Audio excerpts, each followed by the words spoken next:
But here's the thing. We're not playing Strive right now. We're playing Super Smash Bros. Ultimate for the Nintendo Switch. We're witnessing the best matchup in Smash. Swordy versus Zona that can box. Swordy vs Zona? That's very true. It'll be interesting to see how this matchup plays out, because Python going to want that space and Ari wanting to get right in there. Ari's going to come in and just like try and get the maximum amount he can off anything, just confirming perfectly. Yeah, it seems like this is going to be a very polarizing matchup, where if either player can maintain their advantage state, they're going to be in a very good position, and Ari looking like the person who's... Ari's got that mental. He's just ready for anything, potentially labbed this matchup into Oblivion to the point where he might see the future. We don't know. Knowing Ari, the tech nerd that he is, he's probably labbed this matchup. Although Queensland doesn't really have many Samuses. It's just kind of Python. It's got Python. Yep. That might be enough. Yep. But despite this ledge trapping that Python's exerting, he's still behind by a big percent margin. If you're not dead as a Zona, you're still winning. Like that's fair enough. But Python managing to make this back, just one advantage state. Yeah. He's starting to work his way back into this game. His recoveries tonight have been insanely good. And especially against Ari. Maintaining your composure, like making sure that your recoveries are good, is incredibly important. That's the thing about Ike. Like Ike, he's got to like, I don't want to say struggle to get in, but like, if you can... Python not happy about missing that bear. If you can like keep him from getting in, you don't have to worry about anything. He doesn't have projectiles. He doesn't have a reflector. This is the epitome of Swordy versus Zona. Like, you're gonna get smacked if he gets in, but like, yeah, you gotta make sure you're fine.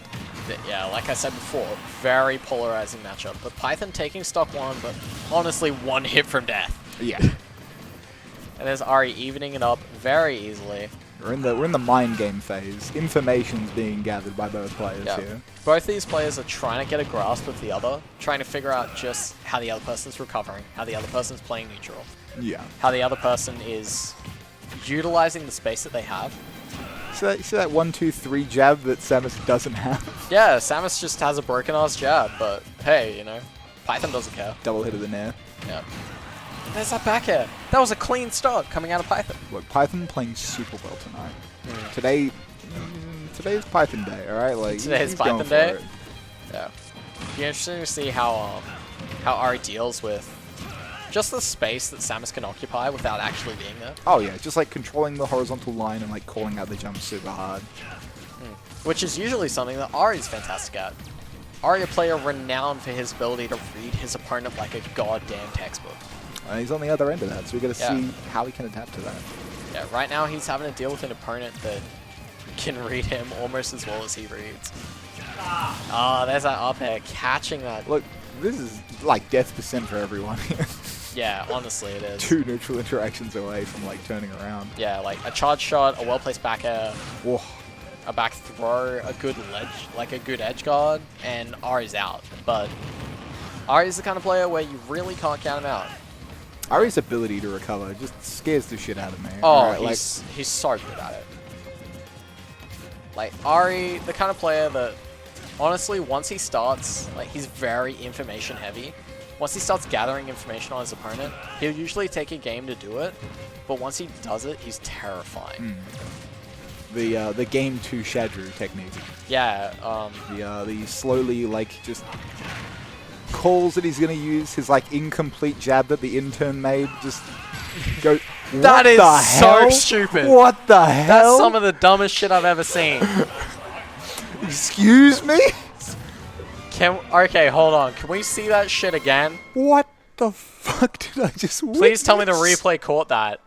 Because that is some of the dumbest Ike shit I've ever seen in my life. We get to see the... What I can only say is my favorite 2-frame I've ever witnessed. That is one of the most ridiculous 2-frames Python's like, oh, it's fine. What the hell? You see this gibberish? Alright, nice to know that, you know, Ari is bending the rules of the game. Game 1, questionably going to Ari. He is labbed so hard he has gotten a job at Nintendo and patched in his own edge guards. Dude, we're we're just running a modded version of the game where I can't be hits way further down than it should be. Is this training mods? Training mods here? Is this training mod pack? Okay, so that's game 1 going to Ari, and game 2 coming off to a strong start with 74% compared to a measly 3. Look, Python played that game, like, I can only say perfectly, but he played at a human level. Yeah.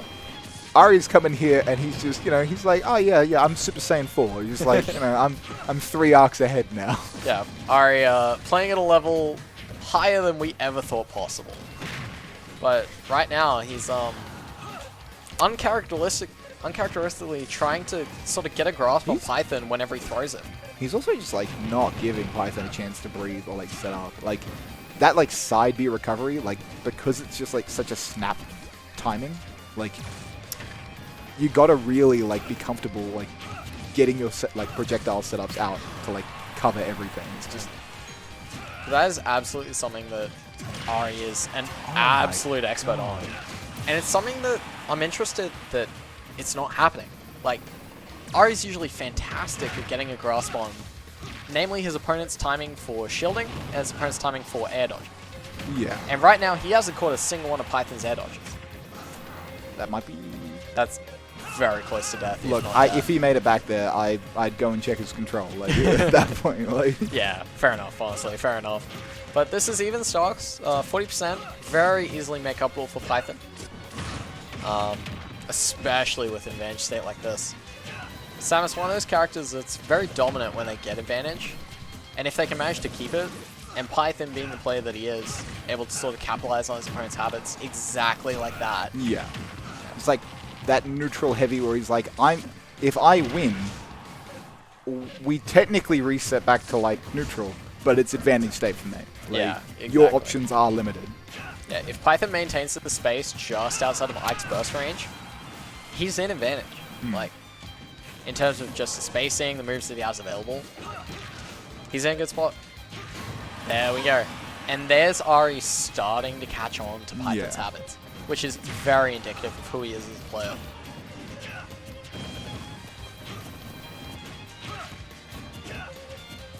I mean, look at this, like, control. Just, like, gets you on the platform, just pressures you up there from, like, not underneath, just, like, far enough away where if you choose an option, you can still react to it. Just But that's exactly what you'd expect from a matchup between these two players.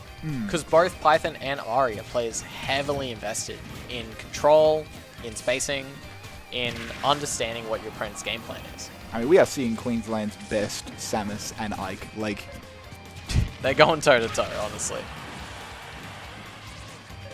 And this is looking dangerous for Python because, honestly, Ari's starting to catch his habits. yeah. Like, when Ari's hitting these dash attacks, that's when you know that he is confident in understanding what his opponent's going for and what his opponent will do. Look, this is the thing, though. We got, like, every zoner knows. You ain't dead. Game's still going. Like, That's very true. recovery mix-up. Using that tether to just make sure no shenanigans occur. There's that dash attack. Almost closing it out. Somehow still alive. Yeah. Python on death's door right now. Sour dash attack just hitting him. Making a deal with, like, some eldritch gods to keep him in the game. Just He's making a deal with Cthulhu right now. Yeah. Ari catching that jump.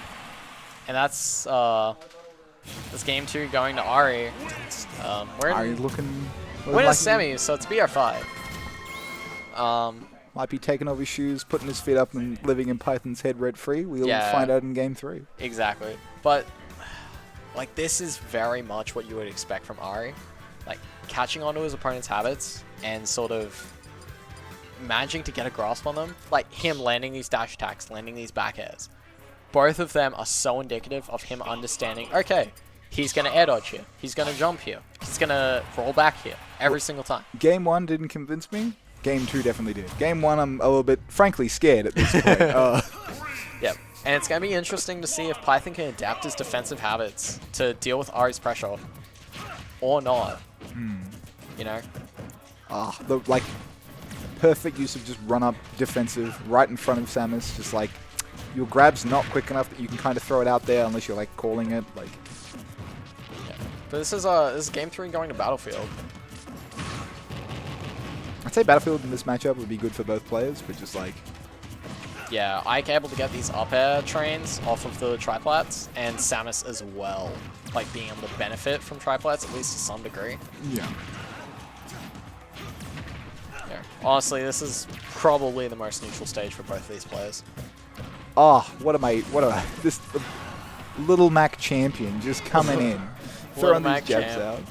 That was good coverage from Python. You know, understanding that even if I pressure him horizontally, I can cover him vertically with up B. So that's the mix-up of Ike. He can either go to the platform, go for you, go for the corner. Like, yep. And second outside he comes every out. time it's a guess. But for the last couple times, Ari has decided to go to that platform. Oh, Python's back That's air. a shield break. Like, he has to drop it there. Yeah, Python's back air just catching Ari there and getting him the stock lead. But him losing it just so quickly. Just the spiciest of, like, you've gotten off edge, you're still in disadvantage. Yeah, so. you're still in trouble. Yep. And Ari managing to keep him in disadvantage for racking 80%. This is almost an entire stock where Python hasn't laid a hand on it. He's just got to regain stage control, reset neutral here, and then try and like build the pace of this match back in his favor. Yeah. And honestly, he's in trouble right now. With Ari's ability to adapt to his opponent's habits and understand exactly what his opponent's going for. That's horrifying. That's terrible. That's horrifying. That's a horrible situation to be in, alright? Look at it. He's like shaking his head like, I shouldn't let them know I can see the future. You know? Yeah, like, exactly. the military are onto me. Yeah. But Ari's so good. Like, it's so indicative in this game 3 that he has caught on to Python's habits and is just exploiting them. Yeah. Like, even understanding what Python's going for in neutral, how he's going to interact when Ari approaches, what he's going to do when Ari comes off ledge, like, all of these things are things he's thinking about. And that's truly what sets Ari apart from other players. Yeah. I think that's like probably the reason his Ike is just like so successful. Yeah. Oh, That parry. didn't even need to parry it. Spacing on his fair, or F tilt. Is that side B catching the fair? He has 3 options: you, the platform, or edge. Yep. Just And he mixes it up every time. Ari keeps himself unpredictable. Yeah, some That shield up poke. smash shield poking. And Ari DIing a little bit poorly. But a dash attack closing he's this out. just low profiling these charger shots. Yeah. Dash attack. And that's exactly what he was using dash attack to do. He was utilizing dash attack to dodge the charge shots. He was using it to dodge the fairs. He was using it to dodge those moves that you can absolutely low profile if you just use it. He just like calls it out. He's just like, he's gonna drop through, B reverse charge shot, straight underneath, throw out a move that just like kills you. Like, Yeah, and that's exactly what we should expect from Ari, because that's just the kind of player he is. Like, he'll spend game 1, like game 1 was questionable, right? It could have been anyone's game. But game 2 and 3 were commanding leads for Ari. yeah. I mean, he like pieces together all the information he needs to just like win more neutral interactions, and then every once in a while you just get to see Ari just like, you know, break the video game, just like, just cheat, like. And yeah, he did that in game 1.